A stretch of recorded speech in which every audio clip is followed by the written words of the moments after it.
Hello focus, आज जिस opportunity के बारे में हम लोग आपस में बात करने वाले हैं, ये अपॉर्चुनिटी हमारी Guwahati high court at Guwahati में निकाली गई है, जिसको आप सभी लोग गुवाहाटी हाई कोर्ट के नाम से जरूर जानते होंगे। गुवाहाटी हाई कोर्ट जो कि हमारा हाई कोर्ट है असम, नागालैंड, मिजोरम और अरुणाचल प्रदेश का, इन्होंने अपनी ऑफिशियल वेबसाइट पे ऑन 26 अप्रैल 2024 को एक डिटेल्ड एडवर्टाइजमेंट पब्लिश किया था रिगार्डिंग रिक्रूटमेंट ऑफ सिविल जज। इस पूरे डिटेल्ड एडवर्टाइजमेंट की हर एक डिटेल आप सभी कैंडिडेट्स को देने से पहले एक इंपॉर्टेंट इंफॉर्मेशन वीडियो की स्टार्टिंग में आप सभी कैंडिडेट्स को देना चाहता हूं। जो भी कैंडिडेट अभी लॉ स्टूडेंट है, लॉ ग्रेजुएट हो चुका है या फिर प्रैक्टिसिंग एडवोकेट है, ऑल ओवर इंडिया के किसी भी कोर्ट में अगर आप लोग चाहते हैं हमारे इंडिया में हमारी लीगल फर्टिनिटी के रिगार्डिंग कोई भी वैकेंसी निकले, चाहे वो आपकी इंटर्नशिप की अपॉर्चुनिटी हो, चाहे आपकी जुडिशरी की अपॉर्चुनिटी हो, या फिर कोई कॉर्पोरेट वैकेंसी हो, या फिर सेंट्रल और स्टेट गवर्नमेंट के द्वारा निकाली गई कोई बैंक की वैकेंसी हो, पब्लिक सेक्टर अंडरटेकिंग यानी पीएसयू की वैकेंसी हो, या फिर हमारे प्रैक्टिसिंग एडवोकेट्स के लिए निकाली गई कोई इंपैनलमेंट की वैकेंसी हो, इट मींस हमारे इंडिया में कोई भी वैकेंसी लॉ ग्रेजुएट के लिए निकलेगी, उस वैकेंसी के रिगार्डिंग आप सभी कैंडिडेट्स को इस चैनल पे टाइमली अपडेट प्रोवाइड कराई जाएंगी, ताकि हमारे किसी भी लॉ ग्रेजुएट से कोई भी इंडिया में लीगल अपॉर्चुनिटी की अपडेट मिस आउट ना हो। तो मैं चाहूंगा जिस भी कैंडिडेट ने अभी इस चैनल को सब्सक्राइब नहीं करा है, वो मेक श्योर करे कि वो इस चैनल को बिना सब्सक्राइब करे ना जाए, ताकि उससे इंडिया में आने वाली कोई भी लीगल अपॉर्चुनिटी की अपडेट मिस आउट ना हो। अब बात कर लेते हैं हम लोग इस डिटेल्ड एडवर्टाइजमेंट के बारे में। गुवाहाटी हाई कोर्ट ने 26 अप्रैल को यह डिटेल्ड एडवर्टाइजमेंट पब्लिश किया था अपनी ऑफिशियल वेबसाइट पे। इन्होंने इस एडवर्टाइजमेंट के स्टार्टिंग में ही हमें सबसे पहले डेट्स मेंशन करी हैं कि कौन सी डेट से इस फॉर्म के रजिस्ट्रेशन चालू होंगे। इन्होंने क्लियरली मेंशन करा है कि आपके रजिस्ट्रेशन 8 मई 2024 दिन के 3 बजे से चालू होंगे, और इन्होंने क्लियरली मेंशन करा है कि आपको अपने फॉर्म के रजिस्ट्रेशन बिफोर 26 मई 2024 शाम 5 बजने से पहले कर देने हैं, तभी आप इस पूरे प्रोसेस का टाइमली पार्ट बन पाएंगे। और आपको अपनी पेमेंट बिफोर 29 मई 2024 कर देनी है। तो मेक श्योर करिएगा कि आप अपने रजिस्ट्रेशन 26 मई शाम 5 बजने से पहले कर दे, और फी पेमेंट आप 29 मई 2024 शाम 5 बजने से पहले कर दे। अब बात कर लेते हैं हम लोग दूसरी इंपॉर्टेंट इंफॉर्मेशन के बारे में। इन्होंने सबसे पहले हमें बताया है कि यह वैकेंसी हमारी नागालैंड जुडिशियल सर्विस ग्रेड 3 2024 के लिए निकाली जा रही है, जिसमें इन्होंने हमें जो डेजिग्नेशन ऑफर करी है वो हमें सिविल जज की डेजिग्नेशन ऑफर करी है। और total number of vacancy civil जज की इस एडवर्टाइजमेंट में 12 वैकेंसी निकाली गई है, जिसमें इन्होंने क्लियरली मेंशन करा है कि आपके ओपन कैटेगरी के लिए 2 वैकेंसी निकाली गई है, हमारे reserve for indigenous inhabitant of Nagaland के लिए 6 वैकेंसी निकाली गई है, और हमारे रिजर्व फॉर कोन्यक ट्राइब के लिए 1 वैकेंसी है, और इन्होंने क्लियरली मेंशन करा है रिजर्व फॉर फोम ट्राइब के लिए 1 वैकेंसी, हमारे संगटम ट्राइब के लिए 1 वैकेंसी, और हमारे चखेसंग ट्राइब के लिए 1 vacancy, which makes the total number of 12 vacancy. तो टोटल 12 वैकेंसी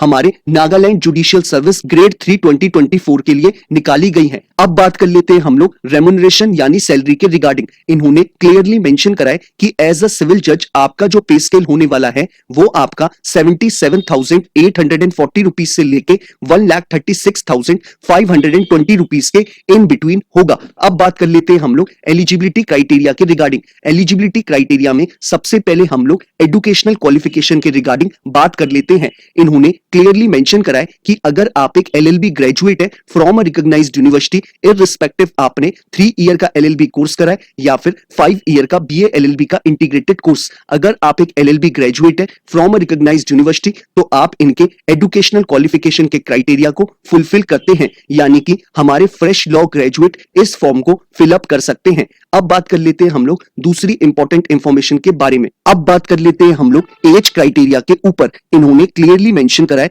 कि जो भी कैंडिडेट एससी और एसटी कैटेगरी से बिलोंग करता है यानी कि रिजर्व कैटेगरी से बिलोंग करता है, उसके लिए जो एज लिमिट रखी गई है वो इन्होंने 38 इयर्स की रखी है, और हमारे जनरल कैटेगरी वाले कैंडिडेट्स के लिए 35 इयर्स की एज क्राइटेरिया रखा गया है, यानी कि अगर आप अनरिजर्व कैटेगरी से बिलोंग करते हैं तो आपकी एज लिमिट 35 है, और अगर आप रिजर्व कैटेगरी से बिलोंग करते हैं तो आपकी एज लिमिट 38 इयर्स रखी गई है।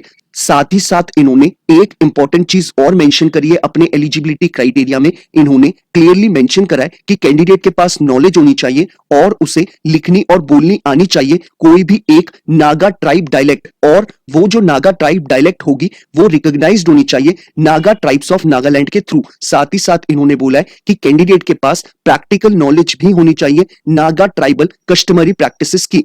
तो ये इन्होंने हमें इंपॉर्टेंट इंफॉर्मेशन एलिजिबिलिटी क्राइटेरिया में बताई है। अब बात कर लेते हैं हम लोग दूसरी इंपॉर्टेंट इंफॉर्मेशन के बारे में। सबसे पहले हम लोग बात कर लेते हैं सिलेक्शन प्रोसेस के ऊपर। इन्होंने क्लियरली मेंशन करा है कि नागालैंड जुडिशियल सर्विसेज सबसे पहले आपका प्रीलिम्स का एग्जाम कंडक्ट कराएगी, जो कि आपका ऑब्जेक्टिव टाइप का होगा, और ये एग्जाम आपका 120 मिनट्स का होगा, यानी कि 2 आवर्स का होगा। और साथ ही साथ इन्होंने बोला है कि ये एग्जाम आपका 100 मार्क्स का होगा। और इन्होंने क्लियरली मेंशन करा है कि जो भी कैंडिडेट प्रीलिम्स के एग्जाम को क्वालिफाई करेगा उसको मेंस का एग्जाम देना होगा। मेंस का एग्जाम आपका डिस्क्रिप्टिव टाइप का एग्जाम होगा। इस मेंस के एग्जाम में आपसे 5 पेपर होंगे, paper 1, paper 2, paper 3, paper 4 and paper 5। आपके पेपर 1, 2, 3, 4 100 मार्क्स के होंगे, और आपका पेपर 5 जो कि क्वालिफाइंग पेपर होगा वो आपका 50 मार्क्स का होगा। ये इंफॉर्मेशन हमें इन्होंने मेंस के एग्जाम के रिगार्डिंग इस एडवर्टाइजमेंट में प्रोवाइड कराई है। साथ ही साथ इन्होंने क्लियरली मेंशन करा है कि कैंडिडेट्स को सारे पेपर में 60% एंड अबव स्कोर करना पड़ेगा,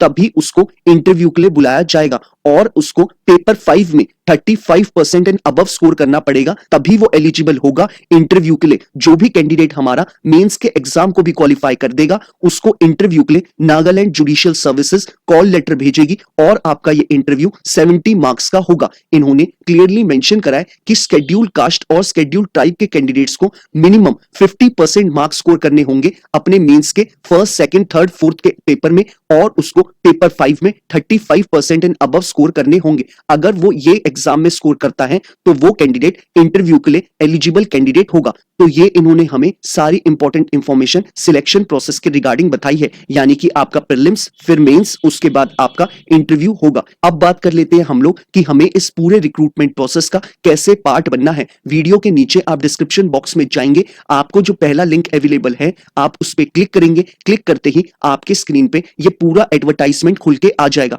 आप चाहे तो इसे डाउनलोड कर सकते हैं या फिर अपने मोबाइल के स्क्रीन पे ही इसको स्क्रॉल डाउन करके पढ़ सकते हैं। ऐसे ही वीडियो के डिस्क्रिप्शन बॉक्स में जो आपको सेकंड लिंक अवेलेबल है आप उस पर क्लिक करेंगे। क्लिक करते ही आप डायरेक्टली गुवाहाटी हाई कोर्ट की ऑफिशियल वेबसाइट पे चले जाएंगे, जहां पे आप इस फॉर्म को ऑनलाइन फिलअप कर सकते हैं। इन केस आपको इस फॉर्म को ऑनलाइन फिलअप करते वक्त किसी तरीके की कोई क्वेरी आपकी अराइज होती है तो आप लोग मुझे रीच आउट कर सकते हैं इंस्टाग्राम या ट्विटर पे टेक्स्ट मैसेज करके, या फिर आप लोग मुझे यूट्यूब पे कमेंट करके ही अपनी क्वेरी बता सकते हैं। मैं अपने एंड से पूरी कोशिश करता हूं कि हर एक कैंडिडेट को टाइमली बेसिस पे रिप्लाई कर दूं, ताकि वो अपने फॉर्म को जल्दी से जल्दी फिलअप कर पाए और अपने आगे की प्रिपरेशन उतनी ही जल्दी शुरू कर पाए।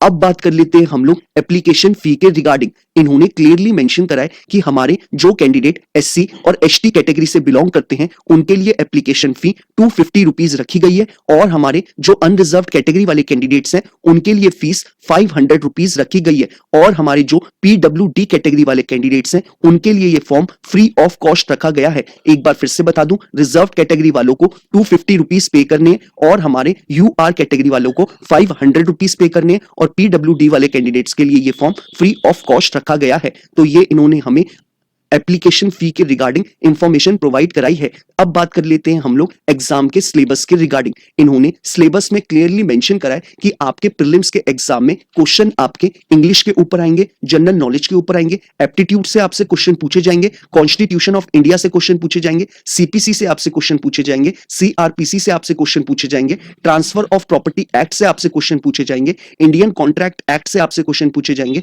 आईपीसी से क्वेश्चन पूछे जाएंगे, इंडियन एविडेंस एक्ट से क्वेश्चन पूछे जाएंगे, और आपसे लॉ ऑफ टॉर्ट्स पे क्वेश्चन पूछे जाएंगे। ये सिलेबस आपका प्रीलिम्स का इन्होंने बताया है। अब बात कर लेते हैं हम लोग मेंस के सिलेबस के रिगार्डिंग। पेपर 1 जो कि आपका इंग्लिश का होगा उसमें आपसे एस्से राइटिंग पे क्वेश्चन होंगे, प्रिसाइज राइटिंग पे क्वेश्चन होंगे, और ग्रामर एक्सेट्रा पे क्वेश्चन होंगे। पेपर 2 आपका जनरल नॉलेज का होगा, जिसमें आपसे ऑब्जेक्टिव टाइप क्वेश्चन पूछे जाएंगे और आपसे और आपसे एप्टीट्यूड टेस्ट के रिगार्डिंग क्वेश्चन पूछे जाएंगे। पेपर 3 आपका लॉ का पेपर होगा, जिसमें आपसे कॉन्स्टिट्यूशन पे क्वेश्चन पूछे जाएंगे, सीपीसी से क्वेश्चन पूछे जाएंगे और आपसे ट्रांसफर ऑफ प्रॉपर्टी एक्ट पे क्वेश्चन पूछे जाएंगे और आपसे कॉन्ट्रैक्ट एक्ट पे क्वेश्चन पूछे जाएंगे। और इन्होंने आपको बताया है कि पेपर 4 आपका लॉ का होगा। पेपर 4 में आपसे आईपीसी, सीआरपीसी, एविडेंस एक्ट और टॉट पे क्वेश्चन पूछे जाएंगे। पेपर 5 आपका नागालैंड के कस्टम प्रैक्टिसेस और लोकल लैंग्वेजेस पे क्वेश्चन पूछे जाएंगे। आपका ये लास्ट का पेपर 2 आवर का होगा और बाकी आपके पेपर 1 2 3 4 3 आवर्स के ड्यूरेशन में होंगे।